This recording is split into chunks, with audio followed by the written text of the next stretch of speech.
everyone. My name is P. Harika. I am studying 9th standard from Vara English Medium High School. Today Teachers Day speech.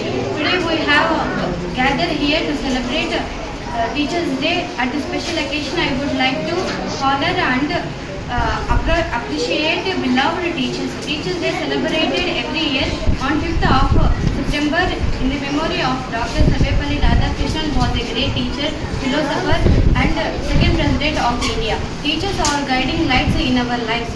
A teacher shapes our future with bright skills and education, with love and dedication. They work hard every day to help achieve in our dreams. At this day, I want to express my heartfelt gratitude to all my teachers. Thanks for your support and encouragement. Let's all us promise to our teachers to respect and what they teach to us. Once again, I will wish to my teachers a very happy Teachers Day. Thank you.